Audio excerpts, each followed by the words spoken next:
covered, and I don't know when they will. You have no doubt they felt this pressure. This was a oh my God, of course, absolutely existential threat to the survival. Well, the main reason my life was threatened because of that.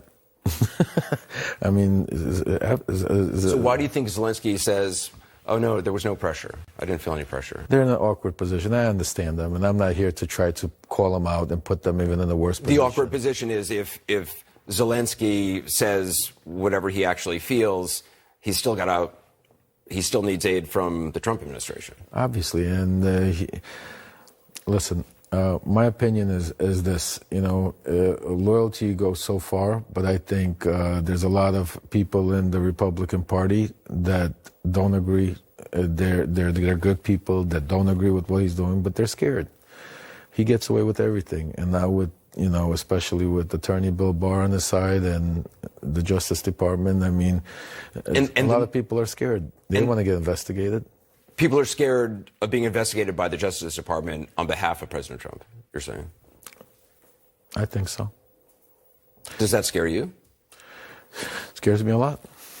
And I pray every day that, that's not the case, or, God has a way. That's why I was hopeful to get this information out. And now, I'm ready to deal with whatever it is, because if I did something wrong, I'll take my responsibility. But like I said, what I was charged with has nothing to do with what we're discussing right now. I think this is important for national security. And I think it's important for the country to find out the truth, exactly what happened. And one of the things you say, and you have to understand, when these you said during the congressional hearings, I watched them very well, and they made all kinds of arguments, but there was no proof to back it up.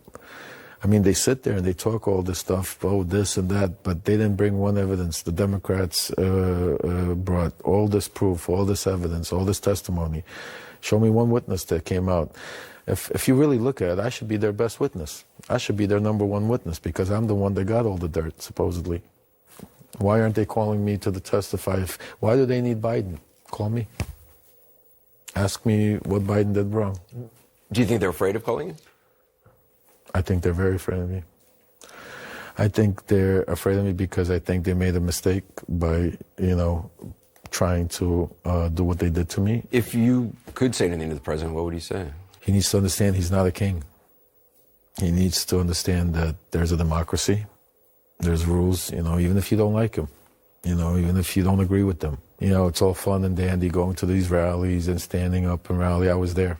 I was front stage. I was the first one at the Trump straws and blah, blah, but it's scary if he wins another 4 years. I think, I don't know what will happen. I don't know what will happen to me because I guess I'm enemy number one right now. So, I pray that I have good counsel and that I'll be protected and that we'll fight this. But I'm glad the truth is out. I feel good. I feel good that I was able to do my civil duty in front of Congress.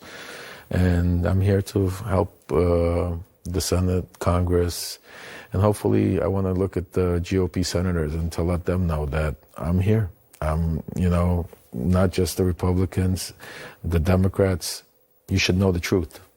You could validate it. You have all my information. Call me. We could sit down and I'll tell you everything. Lev Parnas. Just ahead, as the Senate impeachment trial gets underway, a top Democrat on the Foreign Relations Committee, Ed Markey, joins me to talk about the allegations that you heard tonight from Lev Parnas. Weather.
Democratic leader Chuck Schumer was asked today about the allegations and evidence given by Lev Parnas and whether Democrats should call Mr. Parnas as a witness if given the opportunity.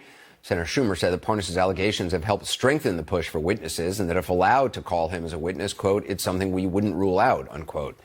As you heard a few moments ago, Parnas says he's hoping to get that call. If you really look at it, I should be their best witness. I should be their number one witness because I'm the one that got all the dirt, supposedly. Why aren't they calling me to testify? Why do they need Biden? Call me. Ask me what Biden did wrong. Do you think they're afraid of calling you? I think they're very afraid of me. He was talking about Republicans there. Joining me now is Democratic Senator Ed Markey, who's one of the jurors in the impeachment trial. He also sits on the Foreign Relations Committee.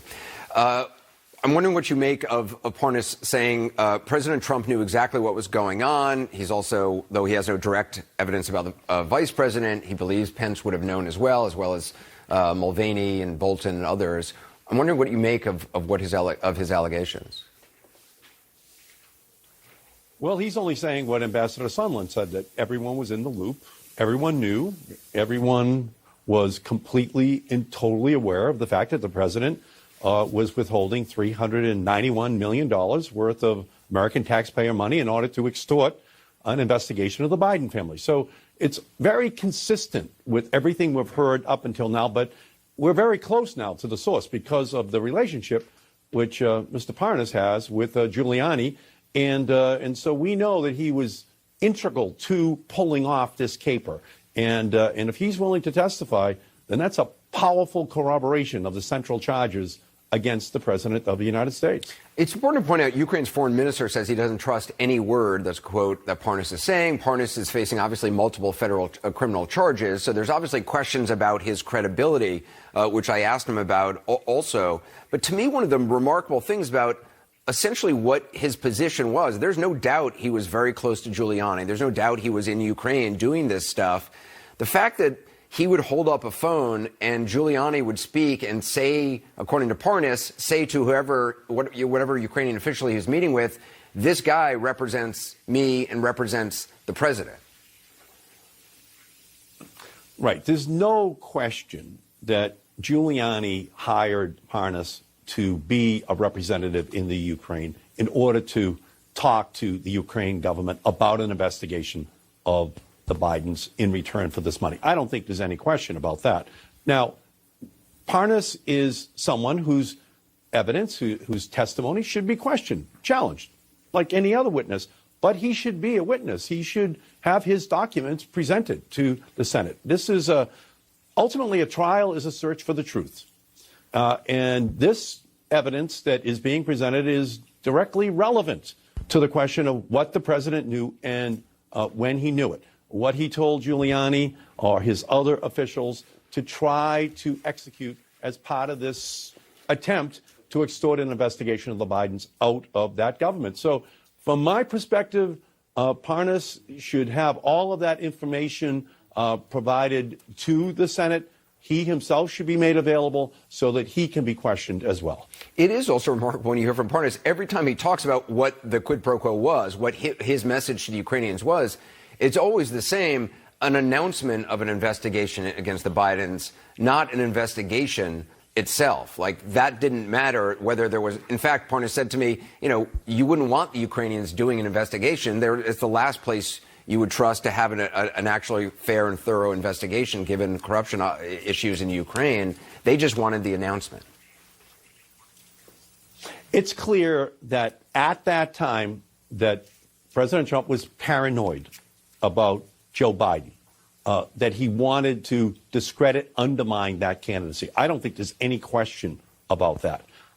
The only issue now is whether or not the Senate is going to hear from Mick Mulvaney, who was firsthand in access to the president, whether or not we're going to hear from John Bolton, who called it a drug deal, whether or not the other witnesses at OMB or in the White House who had firsthand information are going to be allowed to give that information to the United States Senate and to, ultimately, the most important audience, the American people. And Parnas, in his information, only reinforces the testimony that the House of Representatives heard. This would be on top of all of that testimony. Yeah. That's what a trial is. It's not a grand jury proceeding. That's essentially what happened in the House. This is a real trial, and you cannot, as those who are conducting a trial, blind yourself willingly to the information which is now available, an avalanche of information, which has now become available since the House voted their impeachment articles, so that the American people and the Senate, which is, by the way, also on trial along with President Trump, to conduct a trial full and fair so that the American people can understand what was being done in their name. Senator Markey, I appreciate your time. Thank you. Thank you. Want to bring in our CNN's chief legal analyst and former federal prosecutor Jeffrey Toobin, also CNN senior political analyst and USA Today columnist Kirsten Powers. Jeff, what do you think of Parnas as a witness? Well, you know, he has this distinctive style. He's very deadpan. He's very low key. And you somehow don't realize how extraordinary a story he's telling. I mean, here's this guy, the proprietor of a company called Fraud Guarantee, and he is going to the leadership of the government of Ukraine and saying, unless you announce an investigation of the Biden family, you are not getting the money that Congress has authorized, you're not getting the visit from the president, and you're not getting an Oval Office visit. And it's true. None of it happened. The fact also, he's just some guy who shows up in their offices and holds up a phone, and according to him, Rudy Giuliani's voice emerges from the phone saying, you got to listen to this guy. And he is, and you know, the story checks out to the extent we can. Obviously, I think Senator Markey said it right. You should test his credibility like anyone else. But does he have a story to tell? He sure as hell does. Kirsten, I'm wondering what you make of Lev Parnas. Well, yeah, I mean, I think that if you take a step back from everything that he's saying, he has this very calm demeanor. I agree with Jeffrey. I mean, it's a really crazy story, but it is a familiar story. It is something that if you watch the hearings, you know, in the House Judiciary Committee and Intel Committee, that's a familiar story. There are other people that were saying a lot of the same kinds of things. So I think the fact that he's saying, you know, this was absolutely the president, you know, was leading this whole effort, knew about it. The fact that it was always about 2020. He said to you that everybody knew that. Everybody knew that this was about 2020. Again, I think is pretty consistent with a lot of things that we've already heard. And then you add in this letter that's been released of Giuliani representing to, you know, the president of the Ukraine. You know, I'm here in my personal capacity, which also undermines this idea that a lot of Republicans were saying it was just foreign policy. Right. But the letter shows otherwise. Yeah. Stay with us. Still a lot to discuss, including whether Democrats should call Lev Parnas as a witness, or even if they were able to do that. Ahead.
So plastic waste is a thing of the past. And our proven formulas clean more effectively than the leading brands. Get your kit today at blueland.com. The Royal Dynasty premieres Sunday, February 16th at 10 on CNN. During my interview with Lev Parnas, we discussed the Senate impeachment trial and who should testify. One name he mentioned for the president's former national security advisor, John Bolton. Take a look. I think Bolton is a very important witness because I think between me and Bolton, we could fit in all the dots. I think because I was on the ground there and he was over here. And you'd be willing to testify? I would be very willing to testify. And back with us, Jeffrey Toobin and Kirsten Powers. There's no sign that any testimony is going to take place. Well, McConnell is dead set against it, and the question is, are there 4 Republicans who will vote with the Democrats? I think it's unlikely. John Dean said he thought it would only need to be 3 because then a deciding vote would be the Chief Justice? Well, this is one of the many uncertainties. In the 1868 trial of Andrew Johnson, the Chief Justice did break a couple of ties on procedural issues. But since then, the received wisdom has been that a tie is a failure. It means no. Again, nobody knows for sure because, so many of these issues have not been sorted out because they've never happened before. Yeah. Kirsten, Parnas is saying Bolton can fill in the dots. Certainly we know Bolton claims to be willing to testify if subpoenaed, though he wasn't willing to testify to the House. Do you think Parnas and Bolton saying he's willing to puts any more pressure on senators to call a witness? Or they don't really care? I don't think that they really care, and I'm not even sure they would care if they testified. Because I think what Republicans will keep falling back on is that you're just taking their word, right? So you're taking Lev Parnas's word that this happened, but the president said that it didn't happen. And they're always going to fall back on that. It doesn't matter how many different people tell the same story. So Ambassador Sondland has said the same thing that Lev Parnas said in terms of the president only wanted an announcement, right, of an investigation, an actual investigation, which undermines the whole story, which was, he cares about corruption. Sorry, Jeffrey. No, I'm sorry. I'm just not sure. I'm not sure that's true. That these senators will feel no pressure at all. I mean, the idea that there should be a fair trial is a very simple one to understand. And if you just railroad this thing with no witnesses, I mean, how does Susan Collins explain that to the voters? How does Cory Gardner explain that to the voters of Colorado? That, there was just no reason to call any witnesses. This case was so clear. I'm not saying that, they may end up calling witnesses. My point is that even if they call the witnesses, that I think most of the Republicans will just say, well, unless you have like a picture of a video of Donald Trump doing this, we don't believe you. Oh, I agree with you on the ultimate vote. Yeah. But, I think the issue of witnesses is really a big deal. And the public is going to see the testimony and will make up its mind. I mean, look, all of us who have covered Trump have been wrong about the public's going to change its sentiment about anything, and the public never changes. The polls haven't moved since he became president. But, I do think the idea of a fair trial is a powerful one. We got to leave it there. Kirsten Powers, thank you. Jeff Toobin as well. Coming up next, CNN correspondent asks Arizona Senator Martha McSally a pretty routine question today. What happened next was anything but routine. That's coming up on The Ridiculous. You've had quite the career. I like working. What if my retirement plan is I don't want to retire? Then let's not create a retirement plan. Let's create a plan for what's next. I like that. Get a plan that's right for you. TD Ameritrade. Hey, allergy muddlers. It's here. Do your sneezes turn heads? Try Zyrtec. It starts working hard at hour 1 and works twice as hard when you take it again the next day. Zyrtec. Muddle no more. Can we just order a pizza? Ready, done. How'd you order so fast? Okay, so we should start shopping right now. Why are you guys playing the same game? La la la la la la la la la la la la. How is this not bugging you? How did you find such a cool place to stay?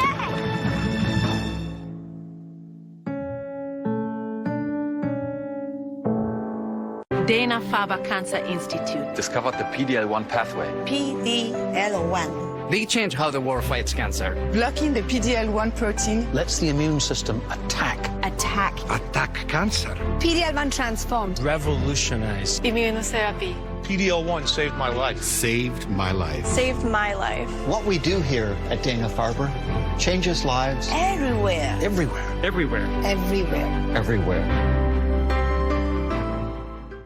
Ever since we moved here, I've been noticing it. I think the house is changing him. Up and at 'em. Into his father. Is it scary? It's in eco mode, so don't touch it.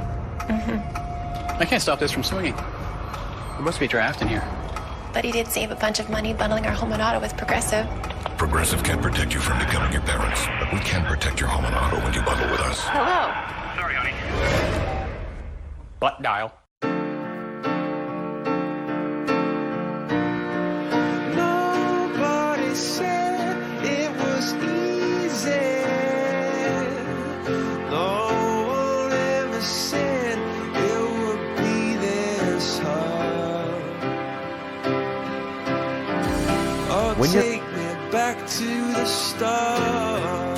The Windsors, Inside the Royal Dynasty, premieres Sunday, February 16th at 10 on CNN. The Band's Visit rejoices in the way music makes us laugh, makes us cry, and brings us together. It's one of the most critically acclaimed musicals in history. The Band's Visit. Now through January 19th only. Tickets at KimmelCenter.org. Connections. They're the invisible threads that link us together. And at Tower Health, we're making it easier than ever for you to connect to your healthiest. Whether you're accessing your online health information or turning to our network of experts, getting the care you need has never been more convenient. From urgent care for life on the go to care in the comfort of your home, you're always connected for a healthier you.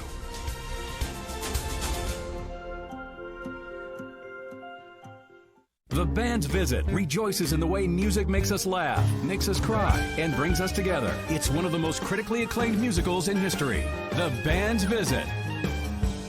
Now through January 19th only. Tickets at KimmelCenter.org. Cuomo, let's get after it. Cuomo Prime Time, next on CNN. Let's check in with Chris, see what he's working on for Cuomo Prime Time. Chris? It was very interesting that we saw the oath taken today by McConnell, and I think 99 of the senators, right? Inhofe is still to be done next week. But it's already off to a shaky start. You can't really trust the oath. This guy Parnas that you interviewed, we've seen out there with Maddow's interview. He's got credibility issues. There's no question about that. But you can't ignore what he says. There are documents that back it up. He should be tested at trial. And I don't see how the Senate gets around all the information that they must ignore if they don't have witnesses. Yeah, we'll see what they're going to do. Chris, I'll do that about 8 minutes from now. We'll see you in a couple of minutes. One senator's response to a simple question from Armando Raju finds our spot on The Ridiculous tonight. Anderson Cooper 360, brought to you by Esri Location Technology. See what others can't.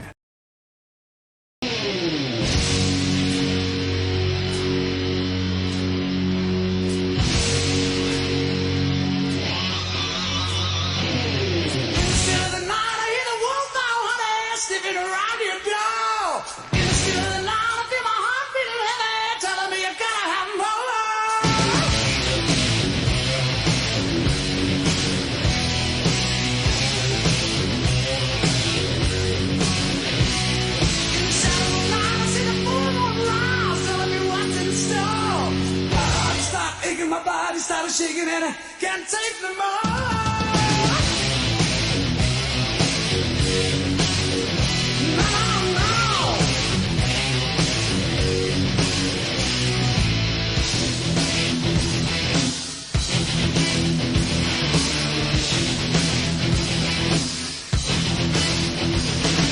I just wanna get close to you and taste your love so sweet, and I just wanna make love to you. Feel your body in the still of the night. In the still of the night. Over here, baby.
Can't get away. Can't get away. I can't keep away. No.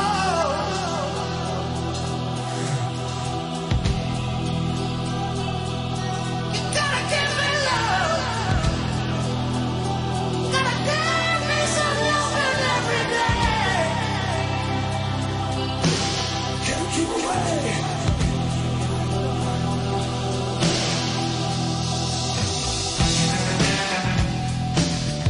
McSally, sadly, Sally's onto the list. She's a Republican from Arizona who, on the day that President Trump went on trial for, among other things, his contempt for the Constitution and the rule of law, revealed her contempt for professionalism and one of democracy's core tenets, a free and professional press just doing its job in the halls of Congress. This is what happened when our CNN colleague, Manu Raju, dared to ask the senator a very straightforward and very simple question. Senator McSally, should the Senate consider new evidence as part of the impeachment trial? You're not going to comment, Senator, about this? A liberal hack. That's what Senator McSally called Manu. Now, for the record, Manu Raju is not just an incredibly fair and responsible journalist. He also happens to be a really good human being and a very nice person. He's incredibly polite, asking public officials questions that they often do not want to be asked. But you know what? They're public officials. That's part of their job. And by the way, the question that he asked, it wasn't exactly what Sarah Palin used to like to call a gotcha question, which weren't actually gotcha questions at all. Should the Senate consider new evidence as part of the impeachment trial? Wow. If you can't answer that question, maybe you shouldn't have been elected to the Senate. What? Oh, sorry. Martha McSally actually wasn't elected to the Senate. She actually tried to get elected, but she lost. I forgot that. She lost actually to a Democrat. She only has the privilege of walking the halls of the Senate and calling others a hack because she was appointed to the job by the governor of Arizona to fill the seat left vacant when John Kyle, who had been temporarily filling the seat of the late Senator John McCain, retired.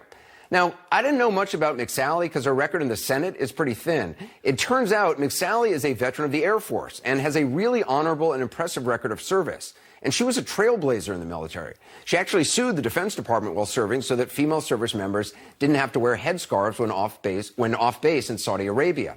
She may be, pretending to be tough on the media now or hate the media now, but when she wanted attention for her lawsuit, she seemed to have no problem popping up in CBS's 60 Minutes. But look, that was 18 years ago. For, a person who's become a desperate politician, that's a lifetime. She also didn't seem to dislike the media when Elle magazine, which is not exactly the Daily Caller, profiled her back in 2016. That was when she was portraying herself as a political moderate and, according to Wikipedia, a pragmatic conservative. Elle magazine says she, quote, seeks to engage in rational discussion based on mutually agreed facts. Well, based on the mutually agreed fact of her slur against Manu Raju today, I think it's fair to say that McSally's days of engaging in rational discussion are over. See, because what her calling Manu a liberal hack is really about is her running scared and attempting to reinvent herself as a Trump foot soldier. That's what this is about. She's up for re-election. She now actually has to earn her Senate seat, the one she was appointed to, and she's running against former astronaut Mark Kelly. It's going to be a tough election. She's desperate to say or do anything to stay in power. That's what this is about. Back in 2016, she was running for Congress. She didn't endorse Trump. She probably doesn't want to talk about that now, but she didn't endorse Trump. In fact, she actually spoke out against Trump when the Access Hollywood tape came out. McSally has been public about sexual abuse that she says she suffered from a coach when she was in high school. She's been incredibly brave about that. Back then, she said, Trump's comments are disgusting. Joking about sexual assault is unacceptable. I'm appalled. Sure, she was running for re-election as a congresswoman then in a swing district, so maybe it was political calculation, but it was, at least politically, a tough call. But once Trump won and she ran for Senate in 2018 for Jeff Flake's seat, she knew which way the wind was blowing. She started embracing Trump. Politico wrote, Martha McSally wants to make one thing clear before she launches an Arizona Senate campaign. She's a big fan of President Donald Trump. Big fan. McSally is brave. She's been in combat. She was a trailblazer in the military. But now she wants to stay in power. So she picks on a good and decent reporter just asking a fair and simple question.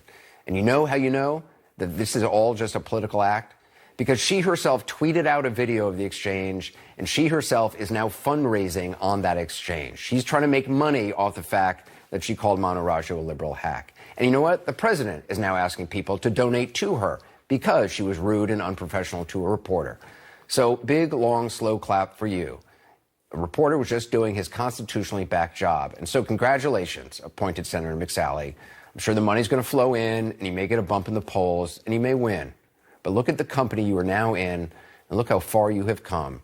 You were once a profile in courage. You're now a profile in politics. The news continues. I want to hand over to Chris for Cuomo Prime Time. Chris? Well said, and thank you, Anderson. I am Chris Cuomo. Welcome to Prime Time. We are living history, my friends. President Trump is now on trial. The Senate took an oath to do its impartial best today. The question is, can they honor that oath if they don't have witnesses and examine the record of fact? Let's take a look tonight at what they may try to avoid. The damning details offered by Trump co-member Lev Parnas. What do you say? Let's get after it. All right, for better or worse, today it begins. Senators took an oath swearing to God to do their best to be impartial in trying the case against Trump. I'm sad to say that for many, that oath is suspect already, and for several reasons. The leader of the right, McConnell, sees himself as there to exonerate the president. He said as much, in fact. He went further, negating the oath before he took it. Remember this. I'm not an impartial juror. This is a political process. But today he took an oath saying exactly that. He raised his hand to God. I wonder if his fingers were crossed when he took that oath. You know what? I bet you they probably weren't. You know why? He was fine telling you to your face that he is not impartial. There is no shame in Trump Co.'s game, no matter how shameful their words and deeds. They want you to know they don't care about anything but staying on message. That's why today was such a perfect example with this new senator. You can't see this enough. Senator McSally, should the Senate consider new evidence as part of the impeachment trial? Man, you're a liberal hack. I'm not talking to you. You're not going to comment, Senator, about this? Senator McSally, veteran, amazing record of service, makes this stunt that much more pathetic. Did she really swap all that good faith for fealty to Trump, someone she hasn't even backed in the past? We see the play now. This question was obvious. So was her dodge. So was the disrespect. It's all textbook Trump. It's more proof of what this is all about. And here's more proof just from her of playing from the Trump playbook. Forget about apologizing. She's trying to raise money off the mockery. And look, if you people in Arizona, if you're looking for someone to replace McCain, okay, to take the seat that he held, McSally checks a big box, man. Amazing military service, also a pilot.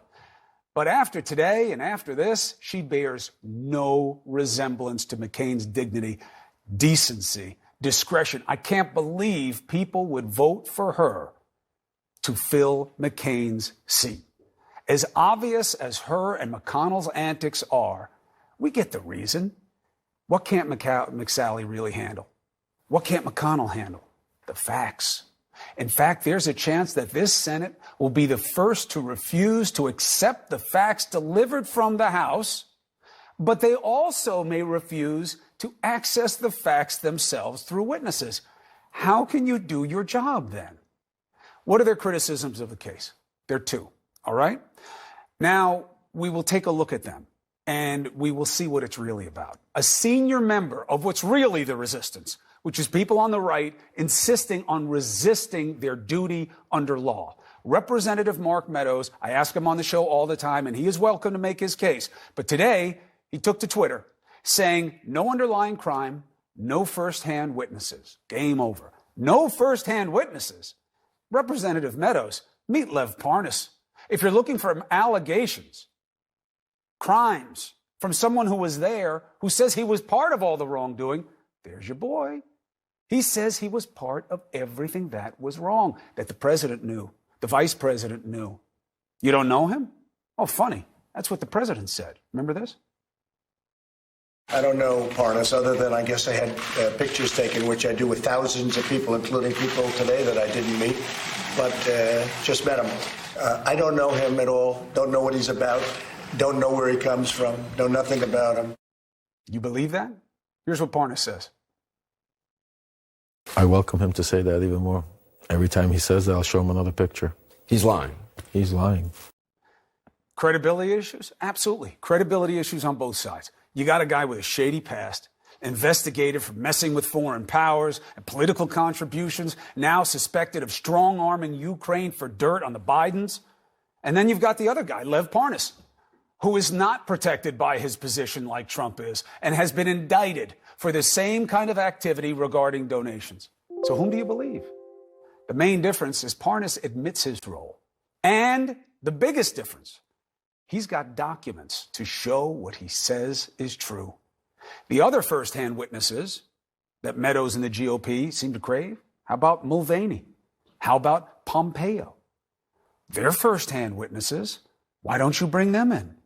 They've been blocked by your master, Mr. Trump, the man who insists he has nothing to hide and yet refuses to offer anything and anyone that can shed light. Seems to be a situation tailor-made for exactly what the senators just swore an oath to God to do. So why not question them? Why not put on witnesses, expose Parnas's issues, expose his credibility, expose his offerings? The Senate can command Mulvaney and Pompeo to come. Bolton, too. These guys literally can't say no in this forum. This sergeant of arms will go and get them and bring them here. It's different than the House. It's odd that all the good guys are hiding, and the guy with questionable credibility is asking to be tested. I'm here to help the Senate, Congress, and hopefully I want to look at the GOP senators and to let them know that I'm here. I'm, not just the Republicans, the Democrats. You should know the truth. You could validate it. You have all my information. Call me. We could sit down and I'll tell you everything. So, no first-hand witnesses? No, not true. The truth is you don't want the first-hand witnesses. All right, so the other point of resistance, and you got to focus on this now because now we're in it, okay? They say there are no underlying crimes here. All right, let's discuss this part. 2 points. First, the standard for impeachment has never hinged on the president being caught in a criminal act. In fact, all 3 presidents who've been impeached have faced the specific charge that they abused their power. Abuse of power is the crime, a political crime. Hamilton put the word in all caps, political. Why? Because that's what it is. And look, if you really do need crimes attached, into the U.S. Code, okay, you need to call witnesses. Why? Because Parnas states, as a matter of fact, that this was not about rooting out corruption. It was about being corrupt. It was about bribery. Make the announcement, basically. There would be no relationship, it was no specific military. There was no aid that was going to be assisted. There was going to be no inauguration. Pence wouldn't be at the inauguration, and there would be no visit to the White House. Who told him that? He says Rudy Giuliani, after he met with the president who doesn't know him at the White House. Wait until later in the show when I show you all the proof of connections between Parnas and the people who say they don't know him. You'll be blown away. Now, on top of that, you want moral illegality? Fine. Again, it is not the standard. Abuse of office is, okay? The GAO, the Government Accountability Office, right, nonpartisan, says the White House violated the Impound Control Act. What is that? It governs how you're supposed to deal with congressional appropriations for money as the executive, as the president. That $400 million from Ukraine this summer, all right? Congress allocated the funds. The president was supposed to execute that allocation. And the quote is, faithful execution of the law does not permit the president to substitute his own policy priorities for those that Congress has enacted into law. In other words, you can't bribe Ukraine that unless they give you the Bidens, you're not going to give them the money because that's about you, not about us. Oh, well, it's only a violation. You know, just like that violation of potentially lying about paying off the playmate and the porn star to help his campaign. That was just a violation, arguably, too, of campaign donations. What about the potential bribe? That ain't in violation. It's in the Constitution of one of the main things to look at. How can they not care enough about any of this to actually try the case? Meaning witnesses, of course. You can't find me a trial without witnesses. Be clear here. It is not just President Donald John Trump who is on trial. It is the Senate itself. The facts and circumstances surrounding what happened in Ukraine and why it happened are basic and obvious. Any effort to ignore them will be equally obvious to us all. All right? Now, what does this mean in the Senate right now? What is the state of play right after the oath? We have a juror who's just been sworn in. He says all it's going to take is 4 votes to assure a fair trial. Will this new GAO finding make an impact? Will Parnas? Will anything? Senator Chris Murphy of Connecticut next.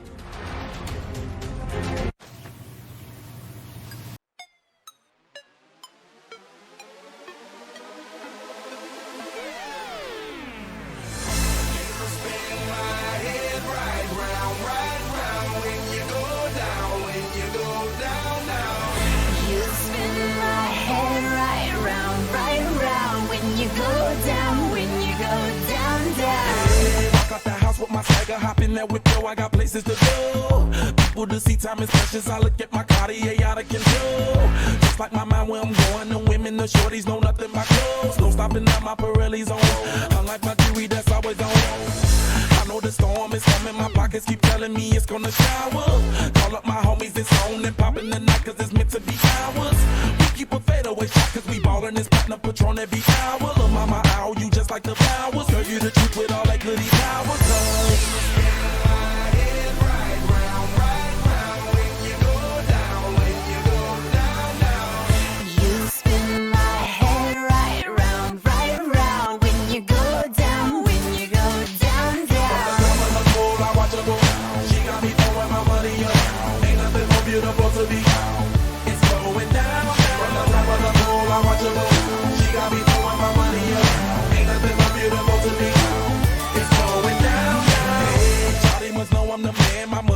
like a number 1 fan. Don't open my mouth, let her talk to my fans. My Benjamin Franklin's. A couple of grands, I got rubber bands. My paper planes making a dance. Get dirty all night, that's part of my. We building castles that's made out of. She's amazing, on fire blazing, hotter than Cajun. Girl, won't you move a little closer? Time to get paid, it's maximum wage. That body belong on a poster. I'm in the days, that bottom is waving at me like, damn it, I know you. You run the show like not a hoster. Tell me whatever, and I'll be your chauffeur.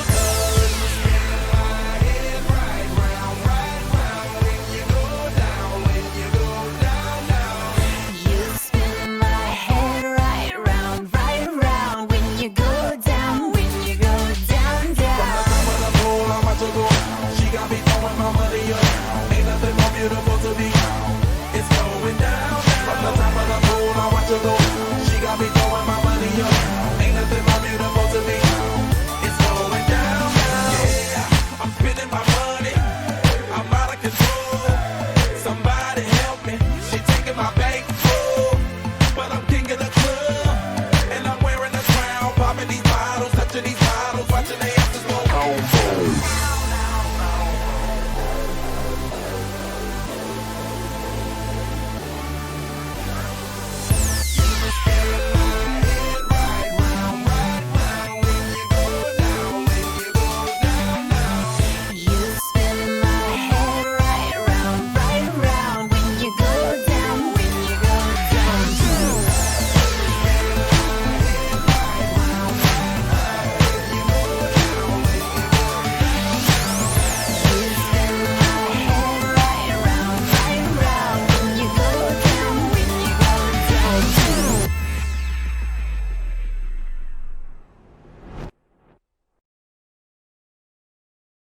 Is 10 minutes. What's happening?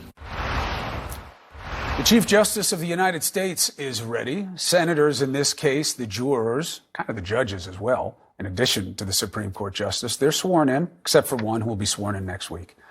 But what will this trial look like? Will it be a trial at all?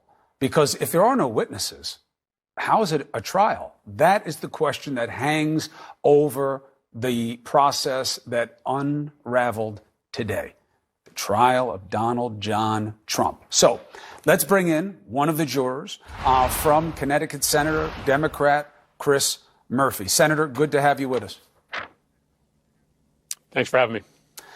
These are heavy days and a big task in front of you. First, what is your sense at the outset of what it meant to see Senator McConnell raise his hand and swear to God to be impartial when he told us to our face, I am not impartial? What did that mean to you? Well, I mean, first of all, let me confirm that this was an incredibly sad day. That was the emotion I think that most of us were feeling, that the country has to go through this, that we've gotten to the point where we have to talk about removing a president for this kind of massive corruption.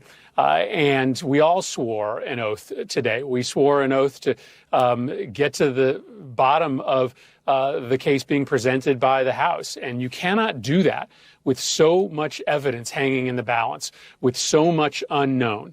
Remember, this is fundamentally different than prior impeachments. Never before has a president outright refused to cooperate with an impeachment inquiry. Never have we had such key witnesses and such key documents remain hidden from the United States Congress. And so the Senate has an obligation as the fact finders to go find the facts. But McConnell has said to you, very nervous. I know, but let's talk about why you're nervous. McConnell told you, don't be nervous. You understand why, Senator. We all do. I'm not impartial. I am going step for step with the White House counsel. Our positions will have no daylight. How do you honor your oath faithfully and honor fealty to this president? So, listen, you cannot coordinate with the White House on an hour-to-hour, day-to-day basis as the majority leader overseeing an impartial trial.